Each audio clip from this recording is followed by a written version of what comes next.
आप सभी IPO investor का एक बार फिर से स्वागत है।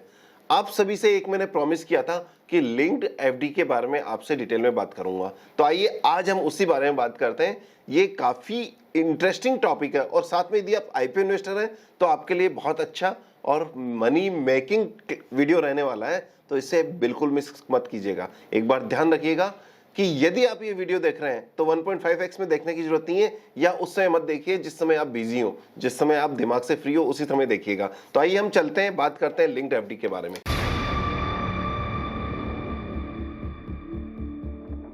आज हम सभी आईपीओ लगा रहे हैं क्योंकि हम आईपीओ इन्वेस्टर हैं। तो हमारा ऑब्जेक्ट क्या है? आईपीओ लगाना और बेचना, और जैसे ही अलॉटमेंट आ जाए उसको फिर से पैसे को काम पे लगाना, और यही रोटेशन चलता रहता है। इसके लिए हम क्या करते हैं कि हम सेविंग अकाउंट में पैसा रखते हैं, और सेविंग अकाउंट में पैसा रखने के बाद में उसमें ऑनलाइन आसबा की मदद से हम आईपीओ लगाते हैं। तो ये टोटल हम अभी प्रोसेस यूज कर रहे हैं। इससे हमें क्या फायदा होता है कि आईपीओ के अलॉटमेंट से हो सकता है हमें 1-2% महीने का मिलता हो, या हम एक एन एवरेज लेते हैं 12, 13, 14, 15% साल का हमें सपोज गेन होता है। हम ये मान के चल रहे हैं कि हम नॉर्मल गेन के साथ चल रहे हैं, तो सपोज हमें 15% का गेन हो रहा है पूरे साल भर में, तो हम 15% में खुश हैं। लेकिन हम इसको बढ़ाना चाहते हैं, तो हम क्या करते हैं कि करेंट सेविंग अकाउंट खुलवाते हैं और उसमें 4% इंटरेस्ट मिलता है, उस इंटरेस्ट को एंजॉय करते हैं। तो हमारा जो गेन 15% का था वो बढ़कर 19% का हो गया। लेकिन अब धीरे धीरे जब हम थोड़े मेच्योर हो गए तो हमें चाहिए ऐसा प्रोडक्ट जो सेविंग की जगह एफडी का इंटरेस्ट दिला देवे और साथ में आईपीओ भी लगाने को मिल जाए। और दूसरी तरह के वो लोग हैं जिनके पास एफडी तो पड़ी है 25-50 लाख रुपए की, लेकिन वो एफडी सिर्फ 8% या 7% उनको रिटर्न दे रही है। वो चाहते हैं कि इस 7-8% से ज्यादा कुछ आ जाए, तो ये वीडियो उन्हीं के लिए है। अब हमारी रिक्वायरमेंट क्या है कि हम एफडी से इक्विवेलेंट रिटर्न चाहते हैं हमारे फिक्स्ड अमाउंट पर, और जिस पर हम आईपीओ भी लगा सकें, ये हमारी रिक्वायरमेंट है। तो इसी तरह का क्या ऐसा कोई प्रोडक्ट है जो इस काम को कर सकता है? तो बाजार में एक ऐसा प्रोडक्ट है जिसमें सपोज आपके पास 55 लाख रुपए है आईपीओ के एक नाम से लगाने के लिए, तो आप क्या करोगे? 50 लाख की एक एफडी करा सकते हैं जिसे हम कहते हैं लिंक्ड एफडी। उस और बचा हुआ 5 लाख रुपए सेविंग अकाउंट में या करेंट अकाउंट में। क्योंकि करंट इसलिए बोल रहा हूं मैं कि कुछ केसेस में कंपनी के कॉर्पोरेट अकाउंट के केस में सेविंग अकाउंट नहीं खोल सकते हैं, उसमें सेविंग का इंटरेस्ट नहीं मिलता है, तो करंट का इंटरेस्ट भी नहीं मिलेगा। करंट में तो बिल्कुल इंटरेस्ट नहीं मिलेगा, तो इसका मतलब उनमें सिर्फ एफडी का ही इंटरेस्ट मिलेगा। तो आप 50 लाख की एफडी करा लीजिए, 5 लाख रुपए करंट या सेविंग अकाउंट में रख लीजिए, और ये एफडी हो जाएगी लिंक्ड एफडी। इसमें आपको सबसे बड़ा बेनिफिट क्या होगा कि आप 55 लाख की एप्लीकेशन लगा सकते हैं इसकी हेल्प से। अब 55 लाख की यदि आप एप्लीकेशन लगाते हैं, आजकल जिस तरह का माहौल चल रहा है, आपको पता है कि अलॉटमेंट कितना सा आ रहा है, सिर्फ और सिर्फ लाख, 2 लाख, 3 लाख का अलॉटमेंट आ रहा है। तो जो सेविंग अकाउंट या करंट अकाउंट में आपके पैसा पड़ा है, वो अकाउंट उस पैसे से आपका डेबिट हो जाएगा अलॉटमेंट, और आपकी जो 50 लाख की एफडी है वो टूटेगी नहीं, बिल्कुल नहीं टूटेगी। अब क्या होगा? कुछ केस में हो सकता है कि आपको 6 लाख का अलॉटमेंट आ जाए, तो क्या करोगे आप? यदि आपको 6 लाख का अलॉटमेंट आता है तो 5 लाख रुपए आपके सेविंग अकाउंट से कट जाएंगे, और बचा हुआ 1 लाख रुपए आपकी एफडी में से पार्शियली टूट जाएंगे। पूरी 50 लाख की एफडी यहाँ पे कट नहीं होगी, बल्कि सिर्फ 1 लाख की टूट जाएगी। तो अब आपकी एफडी रह गई 49 लाख की, और आपका 6 लाख रुपए का जो अलॉटमेंट आया है वो आप जब ब्रोकर को बेचेंगे तो ब्रोकर के यहाँ से पैसा वापस आएगा, तो वो आपके अकाउंट में वापस 6 लाख रुपए आ जाएंगे। इस तरह से आपकी एफडी 49 की होगी और 6 की होगी। इस तरह का यदि प्रोडक्ट मिल जाए तो कैसा रहे? तो ऐसा ही प्रोडक्ट है बाजार में जो कई बैंकें प्रोवाइड करा रही है, लेकिन इस प्रोडक्ट को अलग अलग नाम, बैंकों में अलग अलग नाम से जानते हैं। जैसे यस बैंक जहां मैं काम कर रहा हूं, वहां ये स्वीप इन एफडी के नाम से जानी जाती है। कोटक बैंक, वहां पर ये एक्टिव मनी के नाम से जाना जाता है। कहीं ये फ्लेक्सी एफडी के नाम से जाना जाता है।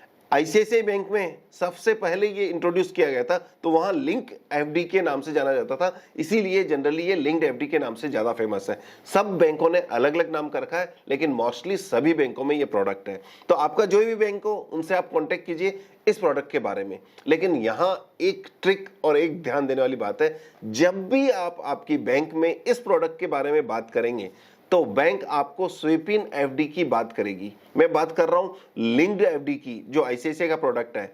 वो यस बैंक में स्वीप इन एफडी के नाम से जानी जाती है, एक्टिव मनी के नाम से जानी जाती है कोटक में, और फ्लेक्सी एफडी के नाम से जानी जाती है। लेकिन इन सब नाम से मत जाइए, हमें प्रोडक्ट में क्वालिटी क्या चाहिए वो मैंने अभी आपको बताइए, आप वो क्वालिटी मांगिएगा। जनरली जब भी आप जाओगे तो वो आपको कहेंगे स्वीप इन एफडी कर देते हैं, तो आपके बैंक अकाउंट में 1 लाख रुपए का बैलेंस छोड़ देते हैं, उसके अलावा जो भी बैलेंस होगा वो एफडी हो जाएगी और उससे आप एप्लीकेशन लगा सकते हो। सपोज उसके अगले दिन आपने 15 लाख का चेक इशू कर दिया, तो वो 15 लाख तोड़ देंगे और वापस पूरे 15 लाख तोड़कर और आपका चेक पास कर देंगे।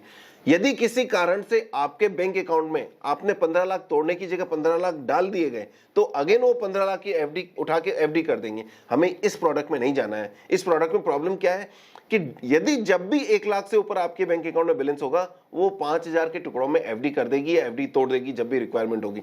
इससे क्या है, नंबर ऑफ ट्रांजैक्शन आपके बैंक में बहुत ज्यादा होते हैं। बैंक में 20 से 25 वर्किंग डे हो रहे हैं और हर डे एक ट्रांजैक्शन होगा, चाहे रिडम्पशन का हो चाहे नई एफडी करने का हो। इस कंफ्यूजन में हमें जाने की जरूरत नहीं है, हमें चाहिए सिर्फ आईपीओ के लिए एफडी। इस एफडी में नुकसान क्या है? नुकसान सिर्फ एक ही है, जनरली हम लोग एफडी कराते हैं उसके साथ में ओडी फैसिलिटी लेते हैं। यदि इस टाइप की एफडी हम कराते हैं, लिंक्ड एफडी, उसमें ओडी लेंगे ऐसा नहीं संभव है। दोनों में से एक फैसिलिटी ले सकते हो, या तो जिसे हम कहते हैं लिंक्ड एफडी या एक्टिव मनी, वो आईपीओ लगाने के लिए यूज कर सकते हो, या ओडी ले सकते हो।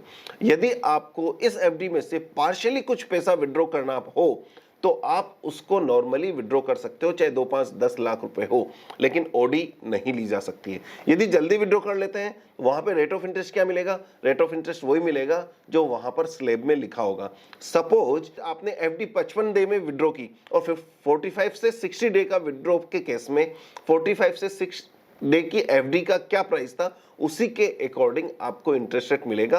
हो सकता है उसमें 1% या कुछ भी डिडक्शन भी हो जाए। तो ये कुल मिला के ये प्रोडक्ट है, इसको आप यूज कीजिए। दूसरी पॉइंट, जब भी आप किसी बैंक में अकाउंट खुलवाएं तो आप कुछ चीजें ध्यान रखें।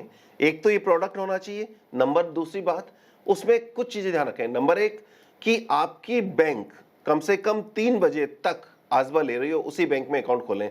जो बैंक 3 बजे तक आसबा नहीं लेता है एचएनआई कैटेगरी में, उसमें बैंक में अकाउंट नहीं खोलें, क्योंकि कई बार हमें डिसीजन लेते लेते 2:30 बज जाते हैं। तो वो हमारे लिए, कुछ बैंकों में जैसे एसबीआई में 2 बजे तक ही आसबा लेते हैं, तो फिर हम 2:30 बजे के लिए डिसीजन का क्या करेंगे? तो बेटर है कि ऐसी बैंक में अकाउंट खोलें जो 3 बजे तक आसबा लेते हो। सेकेंड पॉइंट, ये तो हुआ एचएनआई का मैटर। यदि आप रिटेल एप्लीकेंट हो तो हमें उसी बैंक में अकाउंट खोलना है जो रिटेल की एप्लीकेशन 4 बजे तक लेती हो, और साथ ही साथ यूपीआई की रिटेल की एप्लीकेशन 5 बजे तक लेते हो या 4:45 बजे तक लेता हो, उसी बैंक में अकाउंट खोलना है। जिससे आपको क्या बेनिफिट होगा कि आप लगभग 5 बजे तक एप्लीकेशन लगाने के लिए एलिजिबल हो। मोस्टली मैं कोशिश तो ये करता हूं कि आप आसबा से एप्लीकेशन लगाएं, यानी कि 4 बजे से पहले पहले रिटेल की एप्लीकेशन लगा दें। थर्ड पॉइंट जो और ध्यान देने वाली बात है, आज आप एप्लीकेशन लगा रहे हैं सपोज 1 तारीख को, तो 2 तारीख को शाम को बैंकों के पास मेल आ जाता है कि इतना फंड रिलीज कर दीजिए और इतना फंड आप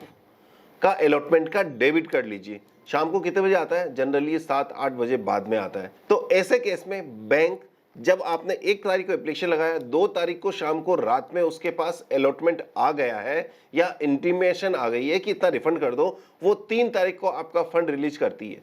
तो बैंकें कब रिलीज करती है ये बहुत इंपॉर्टेंट है। आपको देखना ये है कि उस बैंक में अकाउंट खोलना है जो जल्दी से जल्दी 10 बजे से पहले, 11 बजे से पहले, 12 बजे से पहले फंड रिलीज करती हो, उसमें अकाउंट खोलना है। कुछ बैंकें तो यहां तक करती है 2 बजे, 3 बजे, 4 बजे तक रिलीज करती है। यदि आपकी बैंक इतना लेट कर रही है तो जरूरत बेटर है कि आप बैंकों को चेंज कर लें, उस बैंक में अकाउंट खोलें जो आपको 12 से पहले रिलीज करके दे रहा हो।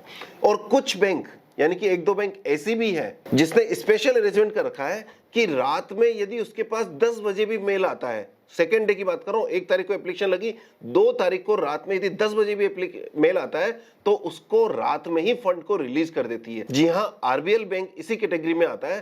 तो इस तरह की बैंक से आप यदि ज्यादा नाता जोड़ेंगे तो ज्यादा बेटर है। लेकिन किसी भी बैंक में अकाउंट खोलने से पहले ये जरूर सोच लें कि उसकी सेफ्टी के बारे में आप क्या सोचते हैं, वो डिसीजन मैं आप पर छोड़ता हूं।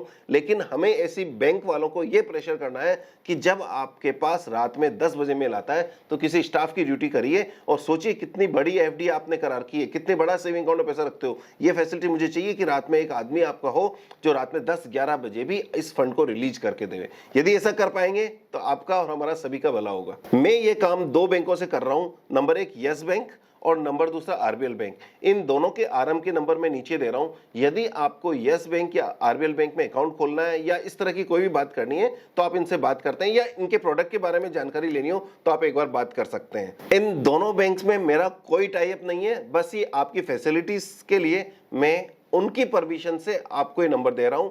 आप जो भी करना चाहें आप इनसे डायरेक्ट डील कर सकते हैं। ओवरऑल बताइए क्या ये वीडियो आपके लिए इंटरेस्टिंग था? All the best and happy investing. Thank you very much.